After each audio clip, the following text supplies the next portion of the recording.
Friends, जैसे कि आप सब जानते हैं हम कर रहे थे मैकेनिक्स एंड स्ट्रक्चरल एनालिसिस। तो इसके हमने 18 पार्ट कंप्लीट कर लिए थे। आज हम इसका 19 पार्ट करेंगे। 19 पार्ट में आज हम टॉपिक देखने वाले हैं मोमेंट ऑफ इनर्शिया। ठीक है, तो हमने टॉर्जन फार्मूला जो देखा था उसमें हमारे पास मोमेंट ऑफ इनर्शिया के बारे में हमने डिस्कस किया था। Moment of inertia about polar axis के बारे में हमने डिस्कस किया था। तो जो मोमेंट ऑफ इनर्शिया जो होता है अबाउट द पोलर एक्सिस, यानी इसको हम पोलर मोमेंट ऑफ इनर्शिया भी बोलते हैं।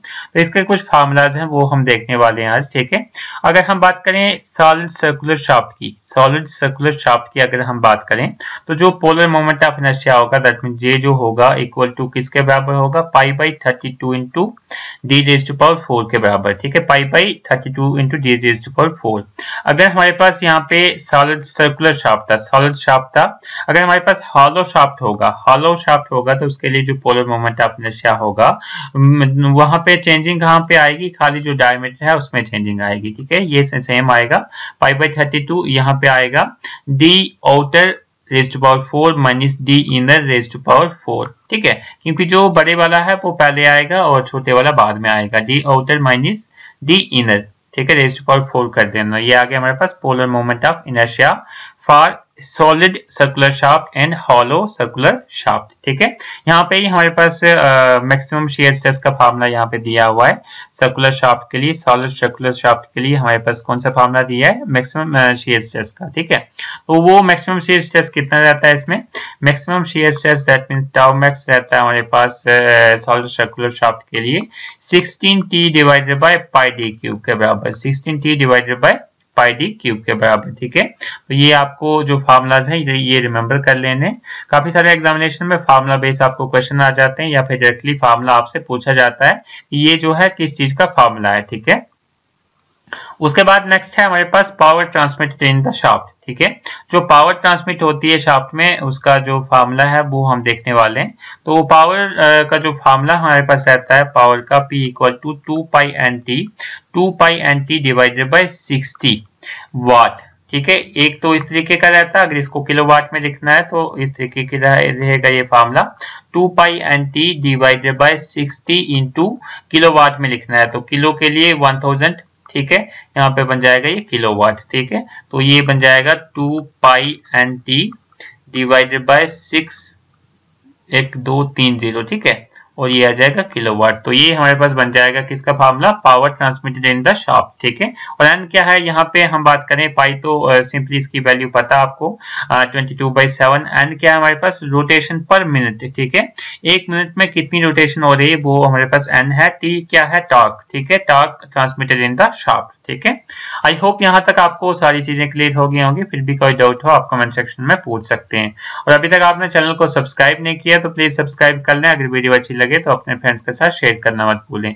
आपको करना क्या है, आपको यूट्यूब पे जाना, वहां पे आरपीएन शर्मा लिखना है और वहां से आप चैनल को सब्सक्राइब कर सकते हैं।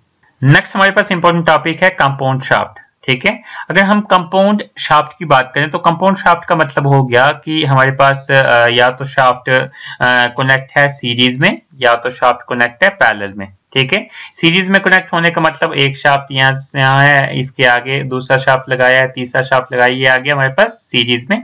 अगर पैरेलल की बात करें तो पैरेलल हमारे पास एक शाफ्ट ये आ गया, ये आ गया, ये आ गया इस तरीके का, या फिर एक शाफ्ट के अंदर ही एक और शाफ्ट होगा। ठीक है, तो वो हमारे पास हो गया पैरेलल। सीरीज का आपको पता ही है, सिंपली एक लाइन में चलना, और पैरेलल मतलब इसके जैसे ये एक शाफ्ट है इसी के पैरेलल में और शाफ्ट। ठीक है, तो जैसे जैसे वो आएंगे मैं आपको दिखाऊंगा कि ये चीजें हैं क्या। तो अगर हम बात करें सीरीज कनेक्शन की, ठीक है, तो सीरीज कनेक्शन में कुछ इस तरीके का आपको देखने को मिलेगा। ये एक शाफ्ट है आपके पास यहाँ तक, इसके बाद यहाँ से आगे और एक शाफ्ट है। ठीक है, तो इस पे जो टार्क लग रहा है वो सेम लग रहा है, मतलब जो पूरे ओवरऑल लेंथ पे टार्क लग रहा है टी लग रहा है। दैट मींस अगर हम इसकी बात करें तो जो टोटल टार्क होगा वो क्या होगा, equal to T1 equal to T2, मतलब ये सेम होगा, टार्क टी ही लग रहा है इस पे। ठीक है, लेकिन इस पे जो हमारे पास हम बात करें एंगल ऑफ ट्विस्ट है वो अलग अलग है, क्योंकि ये जो आपका आप देख रहे हैं सेक्शन देख रहे हैं या फिर पोर्शन देख रहे हैं, इसका जो डायमीटर है कम है, इसलिए इस पे जो टार्क लग रहा है θ2 लग रहा है, इस पे टार्क θ1 लग रहा है। तो जो आपके पास सॉरी एंगल ऑफ ट्विस्ट हो रहा है जो, ठीक है, तो जो एंगल ऑफ ट्विस्ट होगा वो किसके बराबर होगा, इक्वल टू θ1 प्लस θ2। जो टोटल एंगल ऑफ ट्विस्ट होगा वो इन दोनों का प्लस होगा। इस पे एंगल ऑफ ट्विस्ट अलग होगा, इस पे एंगल ऑफ ट्विस्ट अलग होगा, तो ये क्या होगा θ1 प्लस θ2। ठीक है, तो पिछला जो हमने फार्मूला देखा था टॉर्जन फार्मूला, उससे हमने थीटा की वैल्यू निकाली थी। थीटा की वैल्यू हमने क्या निकाली थी, थीटा की वैल्यू निकाली थी हमने TL/GJ। तो हम यहाँ से डिराइव कर लेते हैं इसको, यहाँ पे मैं लिख लेता हूँ थीटा इक्वल टू θ1 प्लस θ2। ठीक है, थीटा की वैल्यू कितनी थी हमने देखी TL/GJ, theta equal to TL/GJ, this is the theta, theta equal to TL/GJ। तो यहाँ पे θ1 कितना होगा, t जो है टाक हमारे पास जो है यहाँ पे सेम लग रहा है, तो t सेम रहेगा, l मतलब L1 होगा क्योंकि इसकी लेंथ अलग होगी, एंड g जो है हमारे पास इसका g भी अलग होगा क्योंकि ये क्रॉस सेक्शन अलग है, एंड j भी हमारे पास अलग होगा, दैट मीन J1। ठीक है, plus t into L2 by G2 into J2। ठीक है, तो ये होगा हमारे पास थीटा। ठीक है, यहाँ पे दिया हुआ है theta equal to TL1 divided by G1 J1 plus TL2 divided by G2 J2। ठीक है, ये हमारे पास फार्मूला इसका रहेगा। θ1 क्या है, एंगुलर डिफॉर्मेशन, या फिर हम बोल सकते हैं angle of twist in first shaft, and this is the angular deformation, that means angle of twist in second shaft. ठीक है, यहाँ तक आपको समझ में आ गया होगा कि जो हमारे पास सीरीज में शाफ्ट है, सीरीज कनेक्शन में वहां पे टार्क जो है t के बराबर रहेगा, टार्क T1 हो T2 हो और सेम रहेगा t, और जो थीटा रहेगा, थीटा हमारे पास रहेगा सम दो का, θ1 प्लस θ2 का। ठीक है, आई होप यहाँ तक आपको सारी चीजें क्लियर हो गई होंगी। फिर भी कोई डाउट हो आप कमेंट सेक्शन में पूछ सकते हैं। और अभी तक आपने चैनल को सब्सक्राइब नहीं किया तो आपको सिंपली करना क्या है, यूट्यूब पर जाके RPN शर्मा लिखना है, वहां से आप चैनल को सब्सक्राइब कर सकते हैं। नेक्स्ट हमारे पास है पैरेलल कनेक्शन। ठीक है, तो अगर हमारे पास दो शाफ्ट जो है पैरेलल में है, ठीक है, दो शाफ्ट अगर पैरेलल में है, जैसे कि एक शाफ्ट अंदर से है, ठीक है, एक शाफ्ट बाहर से है, ठीक है, तो इस केस में हमारे पास जो टार्क की वैल्यू रहेगी, टार्क की टी की वैल्यू रहेगी, वो होगी T1 प्लस T2 के बराबर, और जो एंगल ऑफ ट्विस्ट रहेगा थीटा, वो किसके बराबर रहेगा, थीटा रहेगा हमारे पास θ1 इक्वल टू θ2, मतलब ये सारे बराबर रहेंगे। ठीक है, तो इसमें अगर हम बात करें थीटा की, तो θ1 इक्वल टू θ2 के बराबर होगा, दैट मीन्स हम लिख सकते हैं θ1 इक्वल टू θ2। θ1 कितना होगा, हमारे पास होता था TL/GJ। ठीक है, तो यहाँ पे t चेंज हो रहा है, तो मतलब T1, यहाँ पे लेंथ सेम है तो L रहेगा, T1 L/G1 J1 equal to T2 L/G2 J2। ठीक है, ये हमारे पास रहेगा। आपको समझ आ रहा होगा कि यहाँ पे L1 और L2 क्यों नहीं लिखा मैंने, क्योंकि जो लेंथ है शाफ्ट की वो सेम रहेगी। शाफ्ट 1 की भी लेंथ जो है L है, शाफ्ट 2 की भी लेंथ L ही है। ठीक है, तो यहाँ तक आपको समझ में आ गया होगा, ये आपको रिमेम्बर कर लेना है। ठीक है, आई होप आपको सारी चीजें क्लियर हो गई होंगी। फिर भी कोई डाउट हो आप कमेंट सेक्शन में पूछ सकते हैं। और अभी तक आपने चैनल को सब्सक्राइब नहीं किया तो आपको करना क्या है, यूट्यूब पर जाके RPN शर्मा लिखना है, वहां से आप चैनल को सब्सक्राइब कर सकते हैं।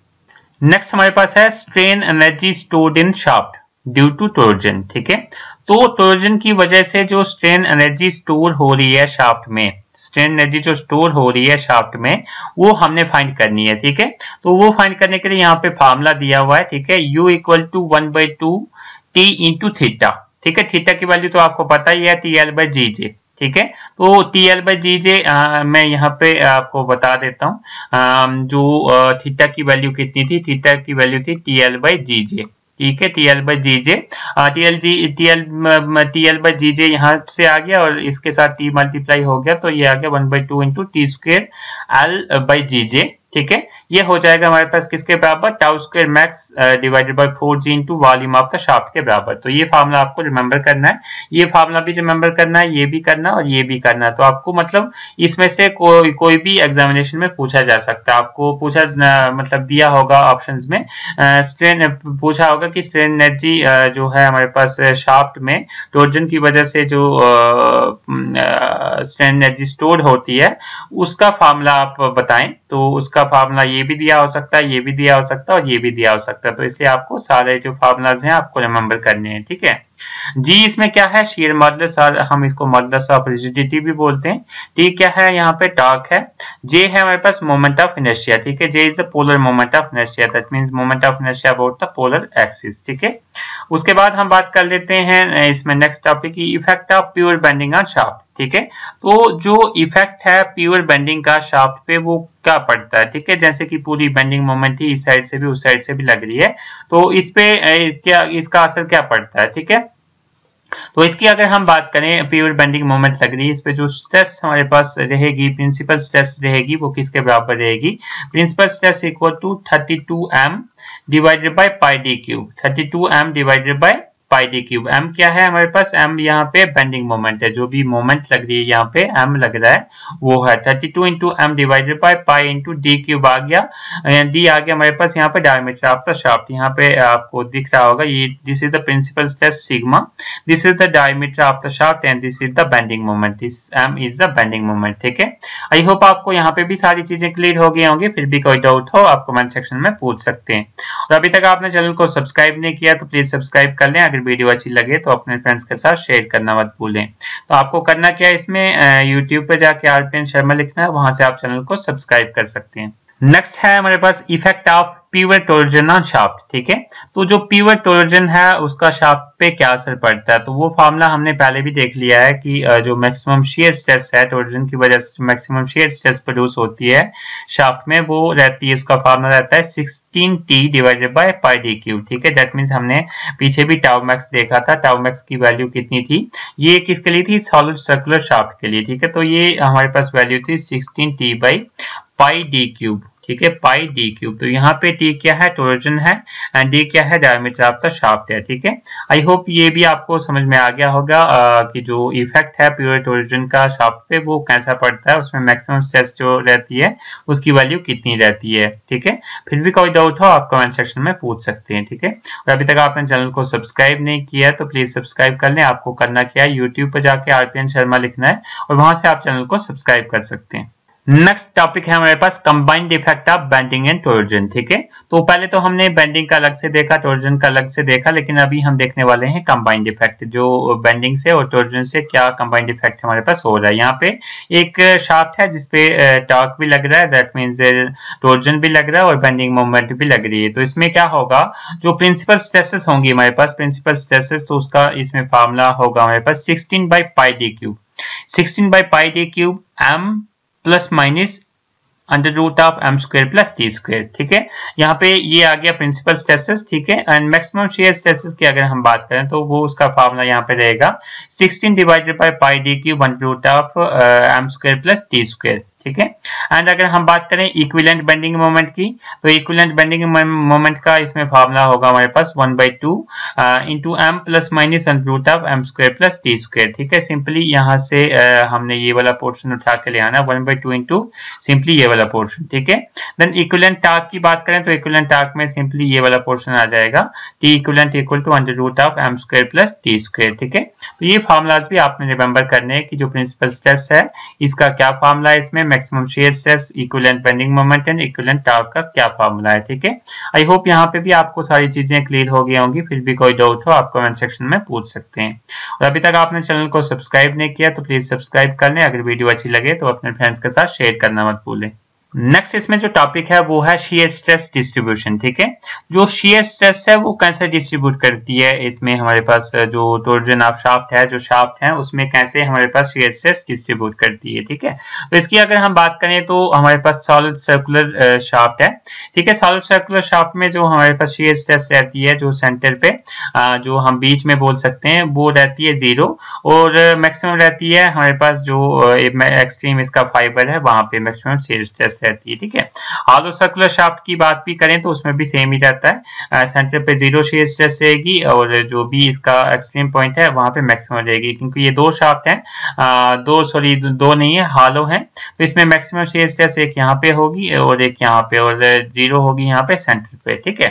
अगर हम बात करें कंपोजिट सर्कुलर सेक्शन है हमारे पास, कंपोजिट सर्कुलर सेक्शन मतलब हमारे पास ये अलग मटेरियल का बना है और ये अलग मटेरियल का बना है। तो इस केस में हमारे पास डिफरेंट ये डायग्राम्स आप देख सकते हैं, ठीक है। तो इस हिसाब से हमारे पास जो शियर स्ट्रेस है वो डिस्ट्रीब्यूट करती है, ठीक है।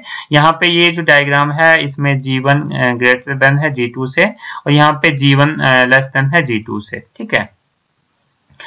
इसमें एक पॉइंट भी दिया है, इसको भी देख लेते हैं। Thin tubular section in view of small thickness shear stress is assumed to be uniform। ठीक है, अगर तो हमारे पास थिन ट्यूबुलर सेक्शन है, ठीक है, थिन ट्यूबुलर सेक्शन है और उसमें हमारे पास जो थिकनेस है वो बड़ी स्मॉल है, थिकनेस अगर स्मॉल है तो जो शेयर स्ट्रेस रहेगी वो यूनिफॉर्म रहेगी उसमें। ठीक है, आई होप यहाँ तक आपको सारी चीजें क्लियर हो गई होंगी। फिर भी कोई डाउट हो आप कमेंट सेक्शन में पूछ सकते हैं। और अभी तक आपने चैनल को सब्सक्राइब नहीं किया तो प्लीज सब्सक्राइब कर लें। अगर वीडियो अच्छी लगे तो अपने फ्रेंड्स के साथ शेयर करना मत भूलें। आपको करना क्या है, यूट्यूब पर जाके आरपीएन शर्मा लिखना है, वहां पे आपको मेरा चैनल मिल जाएगा, उसको आप सब्सक्राइब करें और वीडियो देखें। वहां पे और भी आपको काफी सारी वीडियो लेक्चर मिल जाएंगे। अगर आपको वीडियो अच्छी लगे तो आप अपने फ्रेंड्स के साथ शेयर जरूर करें। Thank you.